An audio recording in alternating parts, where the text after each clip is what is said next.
Ashis Bangla pro চ্যানেলে সকলকে স্বাগত।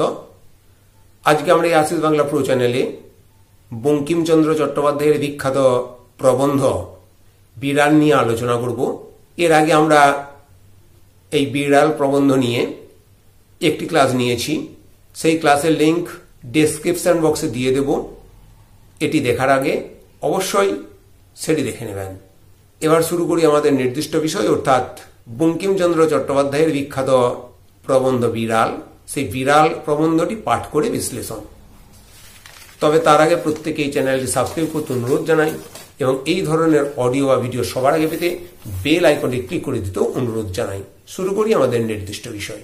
বিড়াল, বঙ্কিমচন্দ্র চট্টোপাধ্যায়। আমি শয়নগৃহে চারপাইয়ের উপর বসিয়া হুঁকা হাতে ঝিমাইতেছিলাম। একটু মিটমিট করিয়া ক্ষুদ্র আলো জ্বলিতেছে, দেয়ালের উপর চঞ্চল ছায়া প্রেতবৎ নাচিতেছে। আহার প্রস্তুত হয় নাই, এজন্য হুঁকা হাতে নিমিলিত লোচনে আমি ভাবিতেছিলাম যে আমি যদি নেপোলিয়ন হইতাম তবে ওয়াটারলু জিতিতে পারিতাম কিনা। এমত সময়ে একটি ক্ষুদ্র শব্দ হইল মেও। অর্থাৎ কমলাকান্ত শয়নগৃহে ছোট্ট একটি চারপাইয়ের উপর অর্থাৎ খাটিয়ার উপর বসে হুঁকা হাতে ঝিমোচ্ছিলেন। অর্থাৎ আফিং সেবন করেছেন। কেন আফিং সেবন করেন, তার ফল কি হয় এর আগের ভিডিওতে বলেছি। আফিং সেবন করেছিলেন, একটু ঝিমোচ্ছিলেন, সেই কারণেই। পাশে একটা মিটমিট করে ক্ষুদ্র আলো জ্বলছে, আশা এবং নিরাশার দোদুল্যমান আলো মিটমিট করে জ্বলছে। দেয়ালের উপর চঞ্চল ছায়া প্রেতের মতো নাচছে, অর্থাৎ আফিং খেলে যেমন মনে হয় ঠিক সেই পরিবেশ বঙ্কিমচন্দ্র চট্টোপাধ্যায় সৃষ্টি করেছেন। আহার প্রস্তুত হয় নাই, সেই জন্য তিনি নিমিলিত লোচনে ভাবছিলেন যে আমি যদি নেপোলিয়ন হইতাম। কল্পনার জগতে ভেসে গেছে কমলাকান্ত, সেই কল্পনার জগতে ভেসে নিজেকে নেপোলিয়ন রূপে কল্পনা করে ভাবছেন ওয়াটারলু জিতিতে পারিতাম কিনা। নেপোলিয়ন হলেন ফরাসি সম্রাট নেপোলিয়ন বোনাপার্ট। ওয়াটারলুর যুদ্ধ হয়েছিল 1815 খ্রিস্টাব্দে ওয়াটারলুর মাঠে। সেই ওয়াটারলু ছিল নেদারল্যান্ডে, বর্তমানে যার নাম বেলজিয়াম। মোটামুটিভাবে নেপোলিয়নের বিরুদ্ধে যৌথ বাহিনী ডিউক অফ ওয়েলিংটনের নেতৃত্বে যুদ্ধে লিপ্ত হয়েছিল এবং নেপোলিয়ন পরাজিত হয়েছিলেন। অর্থাৎ এখানে লেখক বঙ্কিমচন্দ্র চট্টোপাধ্যায় প্রথমেই কিন্তু একটা নেপোলিয়নের কথা উল্লেখ করে সাম্রাজ্যবাদীর যে বৈশিষ্ট্য, সেই বৈশিষ্ট্যটা আমাদের সামনে তুলে ধরেছেন। তার সঙ্গে সঙ্গে যখন তিনি এইসব ভাবছেন যে ওয়াটারলু জিততে পারতাম কি না যদি তিনি নেপোলিয়ন হতেন, তখন কিন্তু একটা ক্ষুদ্র শব্দ হলো মেও। মেও বলতে একটা বিড়াল ডাকছে। এখানে বিড়াল হলো সমাজতন্ত্রের প্রতীক। এর আগের ভিডিওতেই বলেছি সমাজতন্ত্রের প্রতীক। প্রথমেই সাম্রাজ্যবাদ এবং সমাজতন্ত্রের একটা যে বিরোধ, সেই বিরোধের বাতাবরণটা তিনি কিন্তু তৈরি করলেন পাঠকদের মনে। নেপোলিয়ন এবং বিড়াল এই দুটো শব্দ দ্বারাই একটা যে পরিবেশ তৈরি করার কথা ছিল বঙ্কিমচন্দ্র চট্টোপাধ্যায় সেই পরিবেশটা তৈরি করলেন। চাইয়া দেখিলাম, হঠাৎ কিছু বুঝিতে পারিলাম না। প্রথমে মনে হইল ওয়েলিংটন হঠাৎ বিড়ালত্ব প্রাপ্ত হইয়া আমার নিকট আফিং ভিক্ষা করিতে আসিয়াছে। যৌথ বাহিনীর সেনাপতি ছিলেন ওয়েলিংটন, ডিউক অফ ওয়েলিংটন। তারই নেতৃত্বে নেপোলিয়ন হেরেছিলেন। নেপোলিয়নকে আমরা এখানে সাম্রাজ্যবাদের প্রতীক ধরলাম, আর যৌথ বাহিনী ওই সাম্রাজ্যবাদ থেকে মুক্তি। তাহলে হঠাৎ করে কমলাকান্তের মনে হলো যে ওয়েলিংটন হঠাৎ যেন বিড়াল প্রাপ্ত হয়ে তার নিকট আফিং ভিক্ষা হচ্ছে। অর্থাৎ আমি যেটা বলছিলাম যে সমাজতন্ত্রের প্রতীক হচ্ছে বিড়াল, তাকে কিন্তু সেই পরিবেশে তিনি প্রতিষ্ঠা করলেন ওয়েলিংটনকে বিড়াল প্রাপ্ত হয়ে আসার মধ্য দিয়ে। প্রথম উদ্যমে পাষাণবৎ কঠিন হইয়া বলিব মনে করিলাম যে ডিউক মহাশয়কে ইতিপূর্বে যথোচিত পুরস্কার দেওয়া গিয়াছে, এক্ষণে আর অতিরিক্ত পুরস্কার দেওয়া যাইতে পারে না। বিশেষ অপরিমিত লোক ভালো নহে। ডিউক বলিল মেও। বিড়ালকে ডিউক বলে মনে হয়েছে। তখন কমলাকান্ত তাকে বলল যে এই যুদ্ধে জয়লাভের জন্য ডিউককে ইতিমধ্যে পুরস্কার দেওয়া হয়েছে, আর দেওয়া যাবে না। অপরিমিত লোক ভালো নয়। এখানে কমলাকান্তকে সাম্রাজ্যবাদের প্রতীক এবং বিড়ালকে সময়তন্ত্রের প্রতীক রূপে তুলে ধরেছেন বঙ্কিমচন্দ্র চট্টোপাধ্যায়। একদল মানুষ ঐশ্বর্যের প্রাচুর্যে বিরাজমান, আর অন্য দল সংখ্যাগরিষ্ঠ মানুষ এক মুঠো অন্নের জন্য, খাদ্য বস্ত্র বাসস্থানের জন্য সংগ্রাম চালিয়ে যায়। তাদের ন্যায় প্রাপ্তি থেকে বঞ্চিত হয়। সমাজের এই যে অন্যায়, অসাম্য, এই যে বৈষম্য, তার প্রধান কারণ সাম্রাজ্যবাদী শক্তির অপরিমিত লোভ। কিন্তু কমলাকান্তের মুখে সেই লোভের কথাই এসেছে। সে বিড়াল রূপী ডিউককে যেন বলেছে যে অপরিমিত লোভ ভালো নহে। যদি ওই কথাটা সাম্রাজ্যবাদী শক্তি মনে রাখত, অপরিমিত লোভ ভালো নয়, তাহলে সমাজের এই বৈষম্য সৃষ্টি হতো না।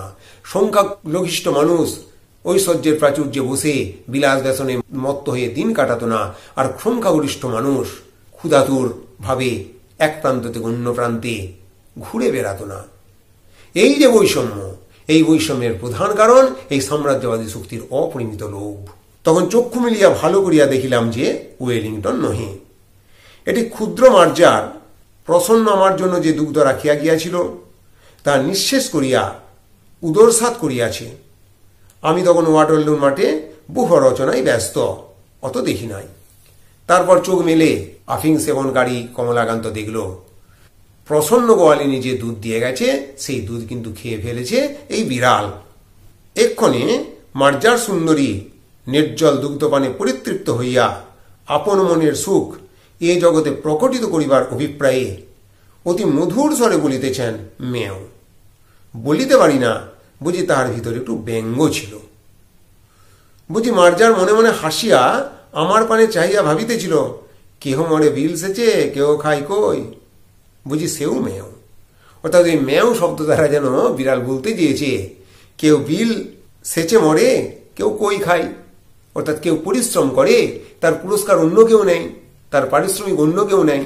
যেমন সাম্রাজ্যবাদী শক্তি করে, সারাদিন মাথার ঘাম পায়ে ফেলে প্রচুর পরিশ্রম করে, কায়িক পরিশ্রমের বিনিময়ে এই সমাজের ঐশ্বর্য গড়ে তোলে এই সংখ্যাগরিষ্ঠ ক্ষুধাতুর মানুষের দল। কিন্তু তারাই সেই সম্পদ থেকে বঞ্চিত হয়। অর্থাৎ পরিশ্রম করে এই সমস্ত মানুষ, অথচ তার ফলভোগ করে ওই সমস্ত সাম্রাজ্যবাদী শক্তি। সাম্রাজ্যবাদী শক্তির যারা প্রতিনিধি সেই সব মানুষ।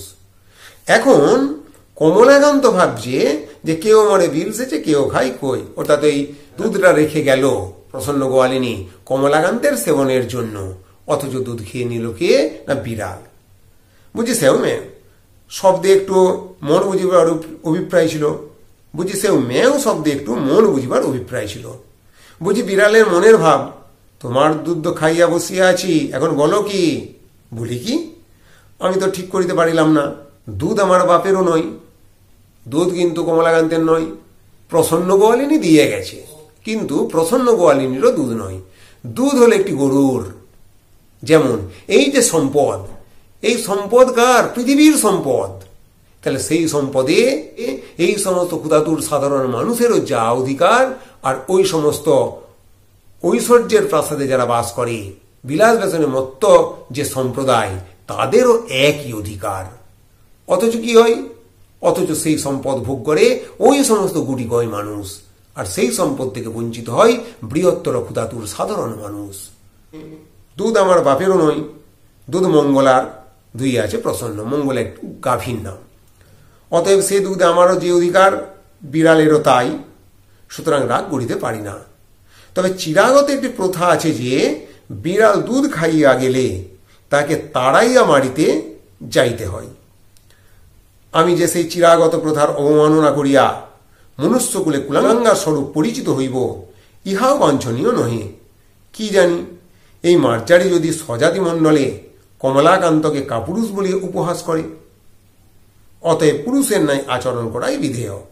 ইহা স্থির করিয়া সকাতর চিত্তে হস্ত হইতে হুঙ্কা নামাইয়া অনেক অনুসন্ধানে এক ভগ্ন যষ্টি আবিষ্কৃত করিয়া সগর্বে মার্জারি প্রতি ধাবমান হইলাম। এই সমস্ত চিন্তা করে বিড়াল দুধ খেয়ে গেছে। সাধারণ নিয়মে যে বিড়াল দুধ খেয়ে যাবে তাকে তাড়া করাই স্বাভাবিক নিয়ম। সেই নিয়মের ব্যতিক্রম হলে মনুষ্যকুলে তার বদনাম হবে। অর্থাৎ যদি এই সমস্ত সাধারণ মানুষ বিপ্লবের মাধ্যমে তাদের অধিকার ছিনিয়ে নিতে চায়, তবে সদর্পে অস্ত্রের দ্বারা তাদের সেই বিপ্লবকে প্রদানত করতে হবে, দমন করতে হবে। এটাই সাম্রাজ্যবাদী শক্তির মূল নীতি। সুতরাং এখানে কমলাকান্ত একটা ভাঙা লাঠি নিয়ে সেই বিড়ালকে মারতে গেল। মার্জারি কমলাকান্তকে চিনিত। সে যষ্টি দেখিয়া বিশেষ ভীত হওয়ার কোনো লক্ষণ প্রকাশ করিল না। কেবল আমার মুখ পানে চাইয়া হাই তুলিয়া একটু সরিয়া বসিল, বলিল মেয়। প্রশ্ন বুঝিতে পারিয়া যষ্টি ত্যাগ করিয়া পুনরপি শয্যায় আসিয়া হুঁকা লইলাম। তখন দিব্যকর্ণ প্রাপ্ত হইয়া মার্জারের বক্তব্য সকল বুঝিতে পারিলাম। তখন ওই আফিং সেবী কমলাকান্ত যেন দিব্যকর্ণ প্রাপ্ত হয়ে বিড়াল আসলে কি বলতে চাচ্ছে তা যেন সে বুঝতে পারল। এরপর বিড়ালের মুখে যে কথা বঙ্কিমচন্দ্র বসিয়েছেন তা সাম্রাজ্যবাদী শক্তির বিপরীতে গিয়ে সমাজতন্ত্রের প্রতিনিধিত্বের মূল বার্তা, সমাজতন্ত্রের মূল কথা। বুঝিলাম যে বিড়াল বলিতেছে মারপিট কেন? স্থির হইয়া হুঁকা হাতে করিয়া একটু বিচার করিয়া দেখো দেখি, এ সংসারে ক্ষীর, সর, দুগ্ধ, দুধি, মৎস্য, মাংস সকলই তোমরা খাইবে, আমরা কিছু পাইব না কেন? তোমরা মনুষ্য, আমরা বিড়াল, প্রভেদ কি? তোমাদের ক্ষুধ পিপাসা আছে, আমাদের কি নাই? অর্থাৎ এ সংসারের যত কিছু ভালো ভালো জিনিস বিড়াল বলছে, ক্ষীর, সর, দুগ্ধ, দুধি, ননি সব তোমরা খাবে, আমরা পাবো না কেন? কেবলমাত্র তোমাদের ক্ষুধা আছে, আমাদের কি ক্ষুধা নেই? মানে একেবারে সমাজতন্ত্রের মূল কথা। সমাজের যা কিছু সম্পদ, যা কিছু ভালো, কেবলমাত্র মুষ্টিমেয় কিছু মানুষ ভোগ করবে কেন? এইসব সাধারণ মানুষ যে সম্পদে তাদের সমান অধিকার, তারা তার থেকে বঞ্চিত হবে কেন? ওই সমস্ত বিলাস বেতনে মত্ত মানুষের ক্ষুধা আছে, তাদের ওই সব ভোগ করার অধিকার আছে, এইসব সাধারণ মানুষের সেই অধিকার থাকবে না কেন? তোমরা খাও, আমাদের আপত্তি নাই, কিন্তু আমরা খাইলেই তোমরা কোন শাস্ত্রানুসারে ঠেঙা লাঠি লইয়া মারিতে আইসো, তাহা আমি বহু অনুসন্ধানে পাইলাম না। তোমরা ভোগ করো, অসুবিধা কিছু নেই, কিন্তু আমরা ভোগ করতে গেলেই, আমরা অধিকার আদায় করতে গেলেই তা অস্ত্র দিয়ে ঠেকিয়ে রাখতে চাও কেন? তোমরা আমার কাছে কিছু উপদেশ গ্রহণ করো। বিজ্ঞ চতুষ্পদের কাছে শিক্ষালাভ ব্যতীত তোমাদের জ্ঞানোন্নতির উপায়ান্তর দেখি না। তোমাদের বিদ্যালয় সকল দেখিয়া আমার বোধ হয় তোমরা এতদিনে এ কথাটি বুঝিতে পারিয়াছ। অর্থাৎ বিদ্যালয় সকলগুলোতে যা অবস্থা, যা শিক্ষা দেওয়া হচ্ছে, তার পরিণতি এই সাম্রাজ্যবাদ। সুতরাং বিদ্যালয়ে ঠিকঠাক যদি শিক্ষা দেওয়া হতো তাহলে কিন্তু সমাজের এই পরিবেশ আসতো না। বিদ্যা মানুষের মনুষ্যত্বের জাগরণ ঘটায়। কিন্তু সত্যিই কি মানুষের মনুষ্যত্বের জাগরণ ঘটেছে? যদি তা ঘটতো তাহলে গুটি কয়েক মানুষের জন্য সংখ্যাগরিষ্ঠ অসহায় মানুষ বঞ্চিত হতো কেন? যেখানে সম্পদের সমান অধিকার, সেখানে একদল মানুষ ঐশ্বর্য ভোগ করছে, আর অন্য দল মানুষ কেবলমাত্র ক্ষুণ্ণবৃত্তি নিবারণের জন্য, তার মাথার উপর সামান্য খড়ের চাল গড়ার জন্য তাদেরকে এত কায়িক পরিশ্রম করতে হচ্ছে কেন? তারা সেটা উপার্জন করতে পারছে না কেন? তার থেকে তারা বঞ্চিত হচ্ছে কেন? সুতরাং শিক্ষা ঠিক হয়নি। যে মনুষ্যত্বের বিকাশ হওয়ার কথা ছিল, সেই মনুষ্যত্ব বিকশিত হয়নি। দেখো শয্যাশায়ী মানুষ, ধর্ম কি? পরোপকারী পরম ধর্ম। এই দুগ্ধটুকু পান করিয়া আমার পরম উপকার হইয়াছে। তোমার আহারিত দুগ্ধে এই উপকার সিদ্ধ হইল, অতএব তুমি সেই পরম ধর্মের ফলভোগী। আমি চুরি করি আর যাই করি, আমি তোমার ধর্ম সঞ্চয়ের মূলীভূত কারণ।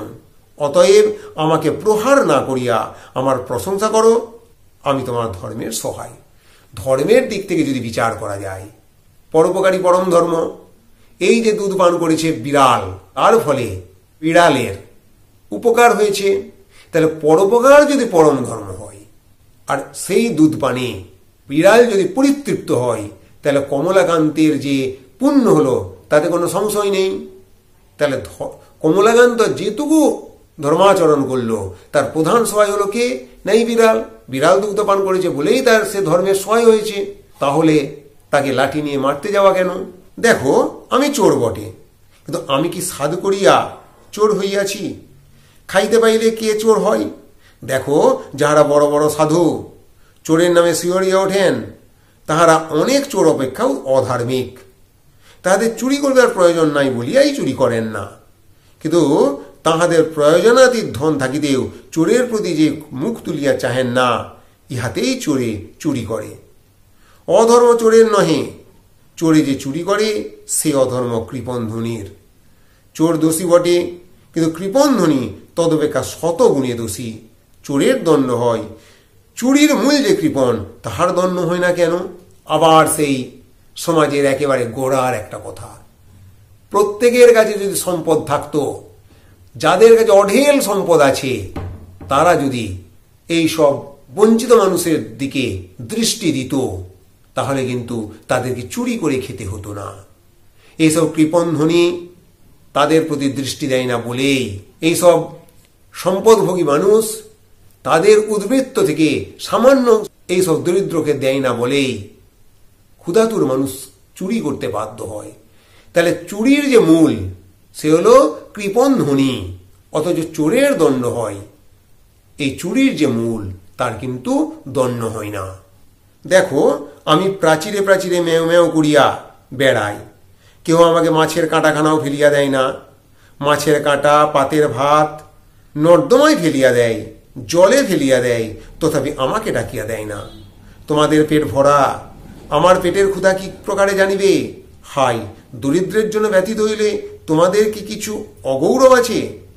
আমার মতো দরিদ্রের ব্যথায় ব্যথিত হওয়া লজ্জার কথা সন্দেহ নাই। যে কখনো অন্ধকে মুষ্টি ভিক্ষা দেয় নাই, সেও একটা বড় রাজা ফাঁপড়ে পড়িলে রাত্রে ঘুমায় না। সকলেই পরের ব্যথায় ব্যথিত হইতে রাজি, তবে ছোট লোকের দুঃখে কাতর ছি কে হইবে? অর্থাৎ এই সম্পদশালী মানুষরা অনেক সময় খাবার নষ্ট করে, কিন্তু ভুলেও এই দরিদ্রের প্রতি দান তারা করে না। অথচ একটা বড় রাজা যদি ফাঁপড়ে পড়ে, অসুবিধায় পড়ে, তখন তাদের রাতে ঘুম হয় না। অথচ সত্যিকারের যার উপকার করলে সমাজের উপকার হবে, তাদের দিকে উপকারের হাত তারা বাড়ায় না। কারণ তেলা মাথায় তেল দেওয়া মনুষ্য জাতির রোগ। এরপর বলছেন, দেখো, যদি উমুক শিরোমণি কি উমুক ন্যায়ালঙ্কার আসিয়া তোমার দুধটুকু খাইয়া যাইতেন, তবে তুমি কি তাহাকে ঠেঙা লইয়া মারিতে আসিতে? বরং জোড় হাত করিয়া বলিতে, আর একটু কি আনিয়া দিব? তবে আমার বেলা লাঠি কেন? মানে কোনো পণ্ডিত যদি ব্যক্তি, পণ্ডিত ব্যক্তি বলতে এখানে তিনি বলতে চেয়েছেন যেটা প্রধানত মানে নাম করা কোনো ব্যক্তি, তিনি যদি এসে ওই দুধটুকু খেয়ে যেত, তবে তাকে মারার পরিবর্তে তাকে বলতো আর একটু কি এনে দেব। কিন্তু বিড়ালের বেলায় যেহেতু তার অত নাম ডাক নেই, যেহেতু তার ঐশ্বর্য নেই, তার বেলায় আমরা কি করি না, তাকে আমরা লাঠি নিয়ে তাড়াতে যাই। তাই বলছেন, তবে আমার বেলা লাঠি কেন? তুমি বলিবে, তাহার অতি পণ্ডিত, বড় মান্য লোক। পণ্ডিত বা মান্য বলিয়া কি আমার অপেক্ষা তাহাদের ক্ষুধা বেশি? তা তো নয়। তেলা মাথায় তেল দেওয়া মনুষ্য জাতির রোগ। দরিদ্রের ক্ষুধা কেহ বুঝে না। যে খাইতে বলিলে বিরক্ত হয়, তাহার জন্য ভোজের আয়োজন করো।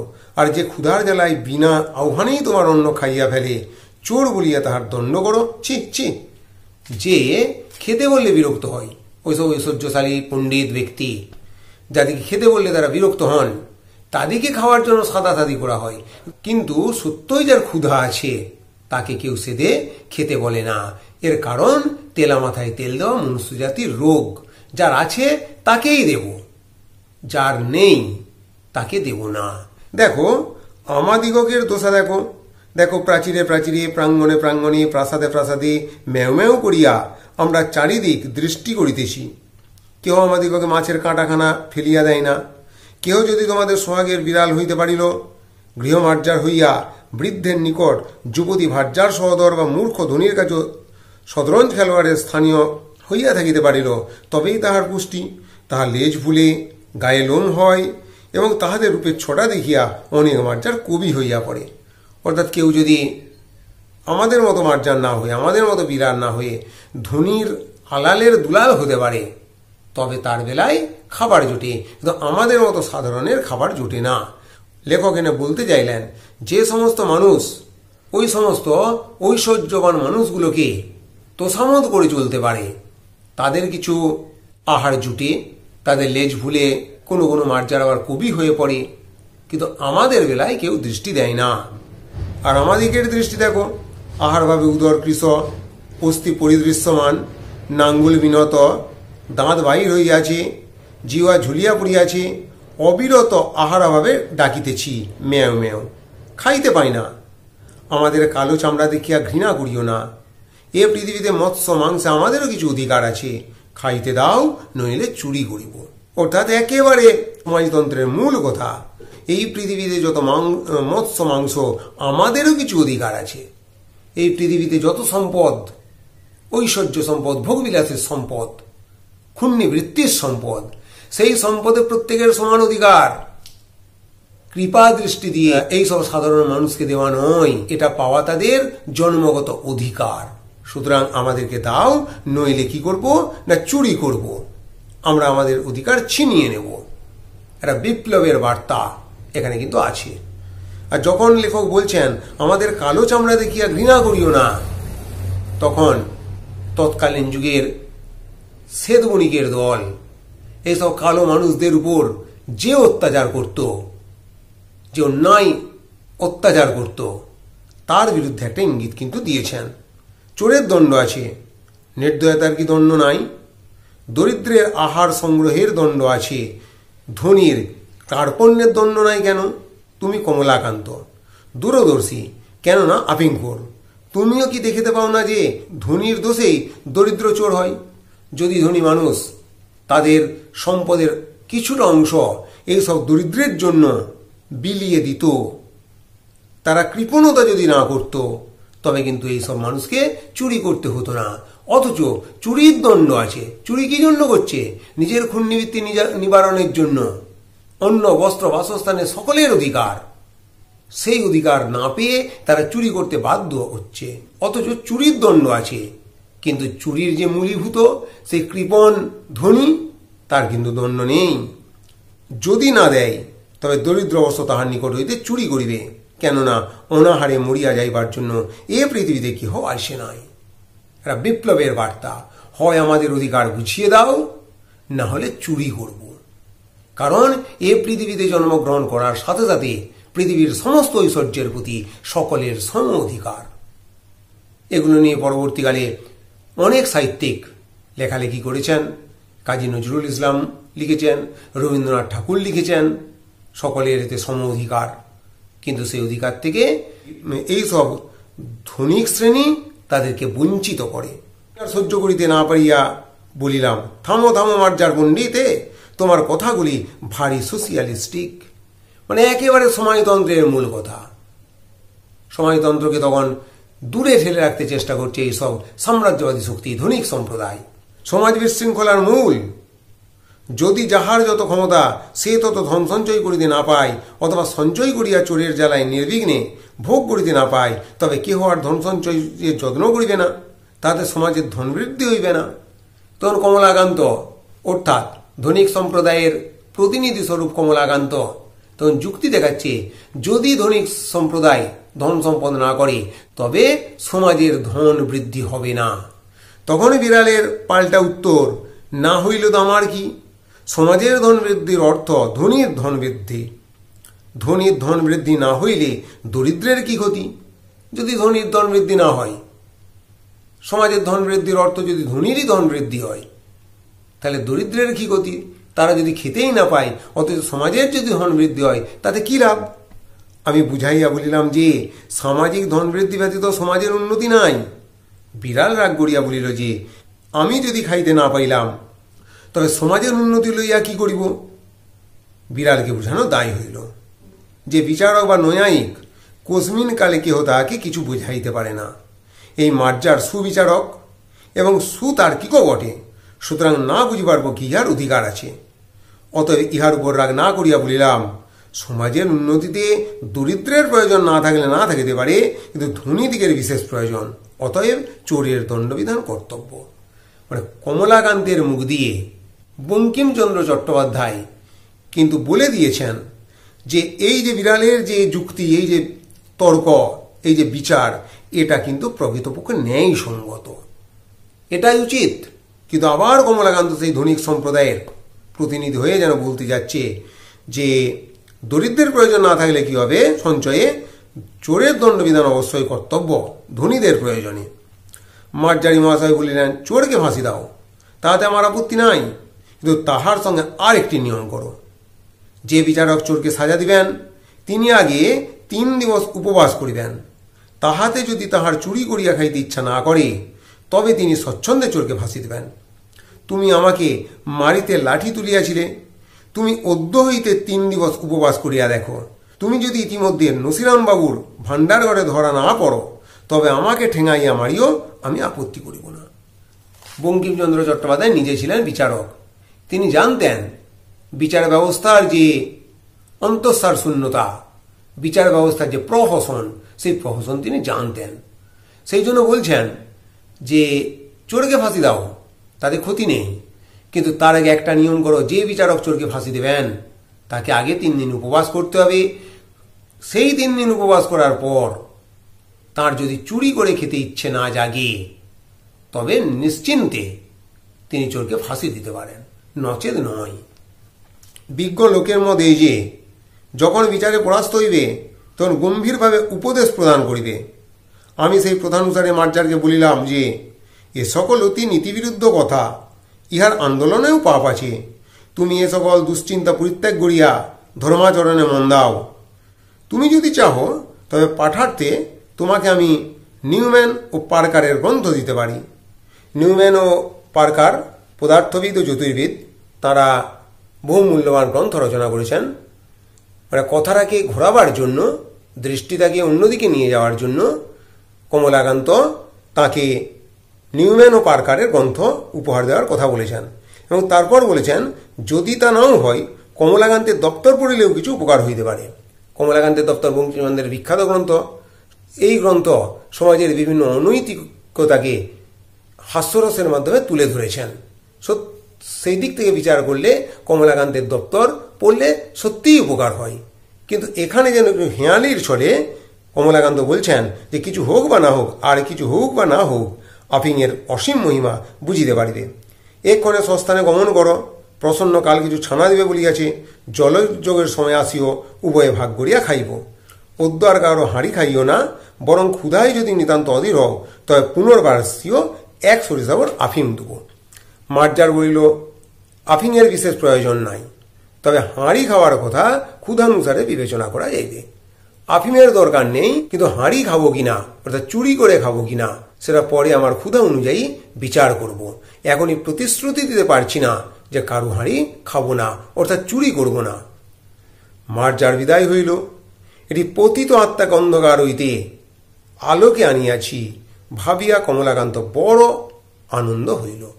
আসলে এই বিড়াল সমাজতন্ত্রের প্রতিনিধি হয়ে সমাজের যে অন্তঃসার শূন্যতা, সমাজের যে অনৈতিকতা, সেটাকে কমলাকান্তের সামনে তুলে ধরেছে। অথচ আফিংকোর কমলাকান্ত মনে করছে যে পতিত আত্মাকে সে উদ্ধার করল, এই বলে সে পরিতৃপ্তি পেল, এই ভেবে সে আনন্দিত হল। এইভাবে একটা হাস্যরসের পরিবেশে সমাজের একটা মূল সমস্যাকে বঙ্কিমচন্দ্র চট্টোপাধ্যায় তুলে ধরেছেন। ধন্যবাদ।